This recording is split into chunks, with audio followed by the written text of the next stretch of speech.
Hi guys, how are you? And I hope all will be well with you.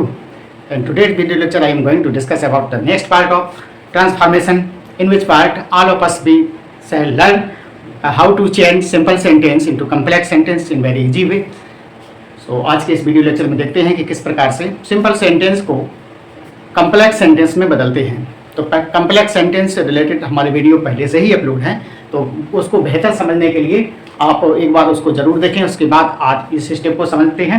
और friends, आपको बताना चाहते हैं कि क्या है सिंपल सेंटेंस। तो सिंपल सेंटेंस वही सेंटेंस होते हैं जिनमें एक फिनिट वर्ब होती है और जो अपने अर्थ को पूरा करते हैं। कम्प्लेक्स सेंटेंस होता है जिसको मिश्रित वाक्य बोलते हैं। तो complex sentence has one principal clause and one and more subordinate clause. आप कहिए किस प्रकार से principal clause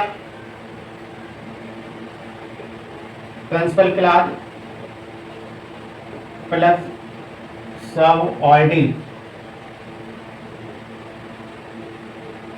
subordinate clause equal to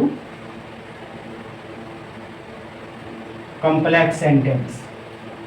ये क्लू याद रखें आप, principal clause plus subordinate clause equal to complex sentence, ये क्लू याद रखें। और कंपाउंड का क्या होता है, principal clause plus coordinate clause equal to compound sentence. इस प्रकार इसको जानेंगे।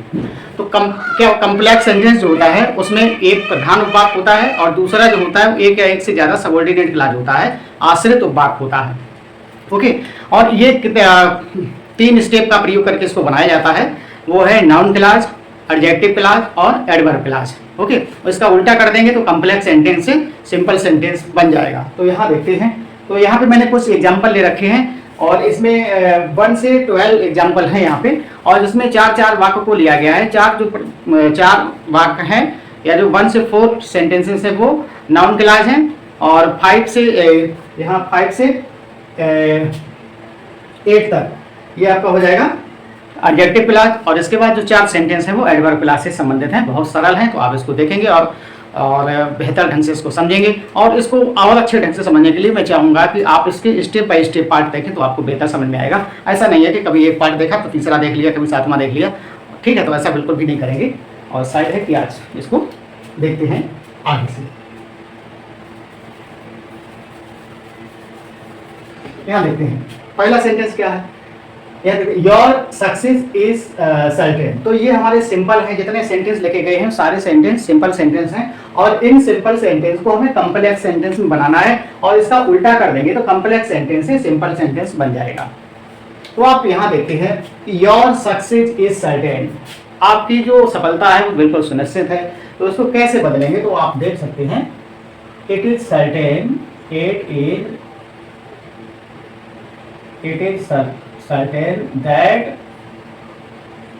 it is certain that you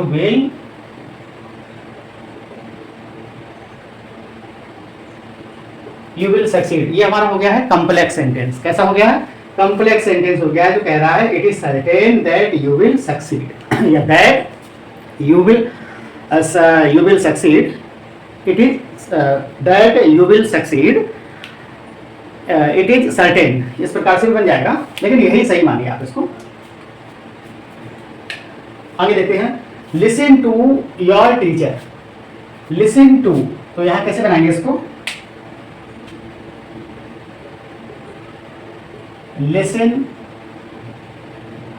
listen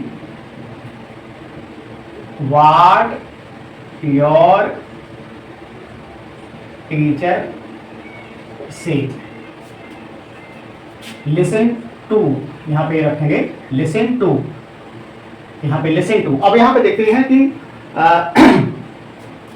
यहाँ पे देखते हैं कि जो प्रपोजिशन है, जो नाउन क्लॉज है वो 5 प्रकार से बनती है। Subject to a verb, object to a verb, object to a preposition, case in a position, और अगला है complement to a verb. Okay, तो यहाँ पे आप देखते हैं कि हमारा जो लिसन बाद टू आया है, तो ये वाला जो भाग है what your teacher said. Okay, तो यहाँ पे इस प्रपोजिशन टू का ये पूरा ऑब्जेक्ट है, और ये हमारा किसका काम कर रही है, नाउन क्लॉज का काम कर रही है। पहले मैंने बताया कि वाक्य के प्रथम 4 वाक्य नाउन क्लॉज से संबंधित हैं, उसके बाद जो 4 सेंटेंस हैं वो एडजेक्टिव क्लॉज से संबंधित हैं, और उसके बाद जो 4 सेंटेंस हैं वो एडवर्ब क्लॉज से संबंधित हैं, है ना। तो इस प्रकार से देखते हैं। तो ये वाला शायद समझ में आ गया होगा आपके। आप चलते हैं, this is my house, this is my house. तो ये मेरा घर है, सिंपल सेंटेंस है, इसको कॉम्प्लेक्स सेंटेंस में किस प्रकार से बनाएंगे, तो यहाँ देखते हैं this is where I live. This is यही वो स्थान है, वेयर का मतलब कम्प्लेक्स के बारे में बता रहा है, यही वो स्थान है जहाँ पे मैं रहता हूँ। तो यहाँ पे आपका बन गया है this is where I live. तो यहाँ पे हमारा बन गया है ये आपका this is where I live. ये हो गया कंप्लीमेंट टू वर्ब और नाउन क्लॉज है यहाँ पे। और ये जो सेंटेंस है ये हर दृष्टिकोण से बहुत ही इंपॉर्टेंट सेंटेंस है। जैसे किसी भी एग्जाम के लिए आप बैठते हैं, किसी भी एग्जाम की तैयारी करते हैं, तो उसके लिए आपको ये बहुत ज़रूरी है कि इस प्रकार के सेंटेंस आपको बनाना किस हद तक सार्थक रह सकता है। बहुत ही इंपॉर्टेंट फैक्ट है और इनको आप सीख लेते हैं तो आपकी उन्नति 100% तय है। आगे देखते हैं please tell me her age. Please tell me her age, कृपया मुझे उसकी उम्र बताएं। तो किस प्रकार से बनाएंगे प्लीज टेल मी, तो इसको ऐसे लिखेंगे please tell me, please tell me what her age is. इस प्रकार से please tell me what her age is, कि उसकी एज क्या है उसके बारे में मुझे बताएं। तो ये हमारा हो गया है कॉम्प्लेक्स सेंटेंस, क्योंकि यहाँ पे जो व्हाट का प्रयोग किया गया है वो एक प्रकार से कंजंक्शन का काम कर रहा है। ओके, तो इसके बाद आप देखते हैं वी शुड। अब ये जो 4 सेंटेंस हैं ये सारे ही नाउन क्लास से संबंधित हैं। किस प्रकार से संबंधित हैं, ये नाउन क्लास, ठीक है, ये भी और ये। अब चलेगा हमारा एडजेक्टिव क्लास। यहाँ देखते हैं we should not hate the poor. तो किस प्रकार से बनाएंगे we should not hate the poor, तो we should not hate the poor, we should not hate the man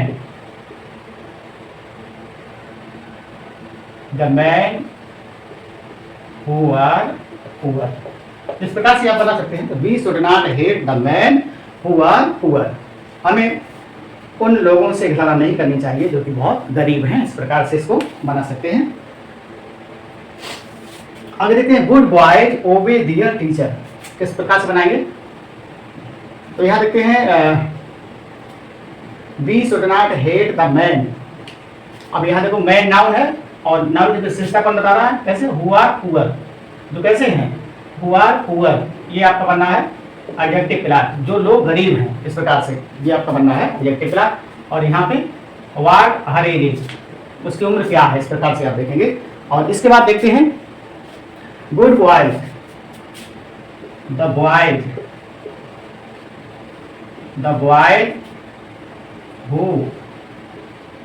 boys who obey, the boys who obey their teacher are good। इस प्रकार से the boys ये क्या हो गया, हमारा noun हो गया है। अब विशेषता कौन बता रहा है, who obey their teacher।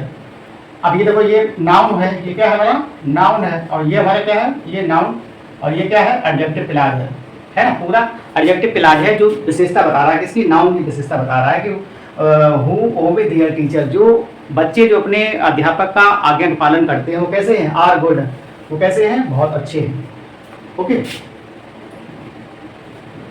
और इस प्रकार से आगे देते हैं Reena has a golden ring. क्योंकि गर्मी भी बहुत ज़्यादा पड़ रही है, उस गर्मी को ध्यान में रखते हुए भी कभी कभी समय चेंज करना पड़ता है क्योंकि टेम्परेचर बहुत हाई चल रहा है।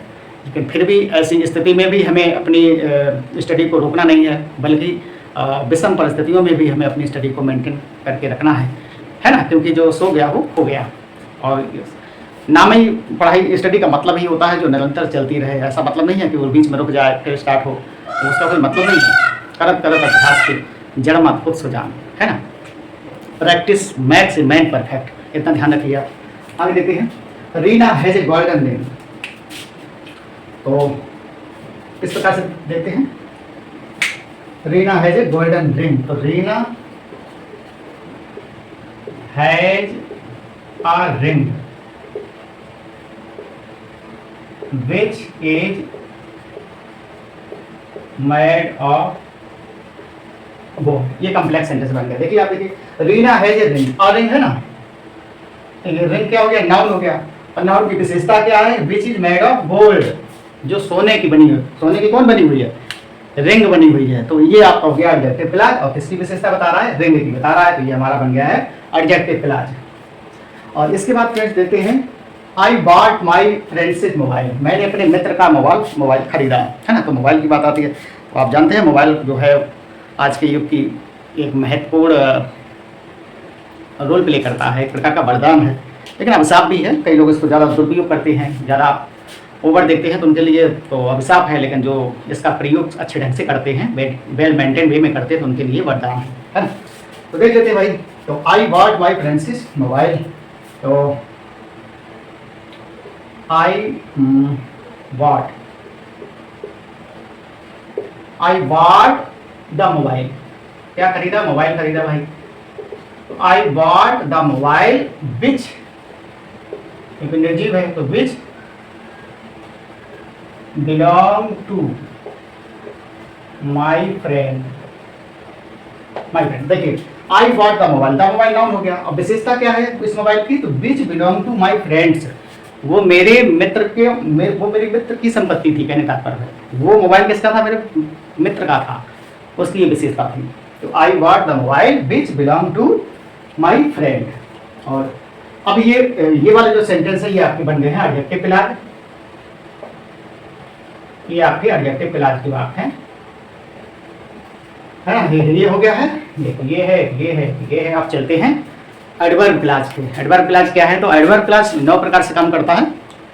Time, place, cause, purpose, comparison, contrast, result, condition और मैनर। तो कुछ एग्जांपल हैं जो मैंने लिए हैं, आगे की आप एक्सरसाइज से कर सकते हैं। तो आप देखते हैं कि some people live to eat, some people live, तो कैसे बनाएंगे, सम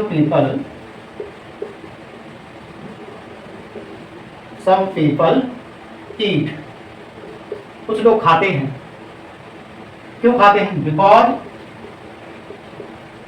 सम people eat because they may live. Okay, तो यहां देखते हैं कि सम पीपल ईट, कुछ लोग खाते हैं, बिकॉज क्योंकि।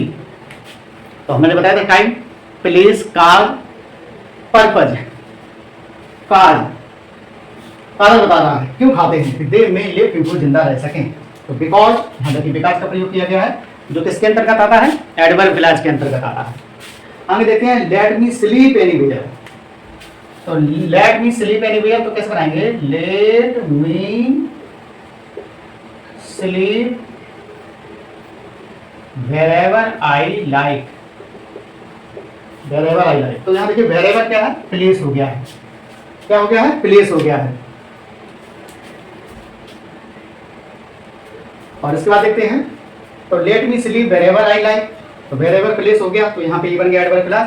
आई work hard to earn money, मैं पैसा कमाने के लिए कठिन परिश्रम करता हूँ। किस प्रकार से बनाएंगे, I work hard, I work hard to earn money, simple है तो कॉम्प्लेक्स बनाएंगे, तो I work hard so that, purpose बता रहा है, सो दैट आई वांट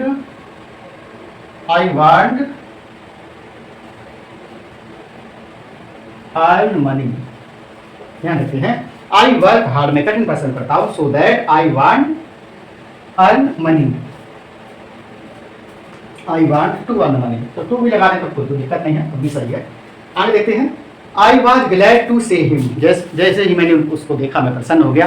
तो किस प्रकार से बनाएंगे, आई वॉज ग्लैड, तो इसको बनाएंगे आई वॉज ग्लैड व्हेन आई सा हिम। तो यहाँ पे देखें तो व्हेन आ गया है, यहाँ पे तो टाइम की बात हो रही है। तो इस प्रकार से आप देख रहे हैं कि किस प्रकार से मैंने इस एक्सरसाइज को आपको करके बताया है। तो फ्रेंड्स, यदि आपको ये सब अच्छा लग रहा है तो चैनल को ज़्यादा से ज़्यादा लाइक करें, शेयर करें, सब्सक्राइब करें। आपका दिन मंगलमय हो, इसी शुभकामना के साथ thank you very much, have a nice day.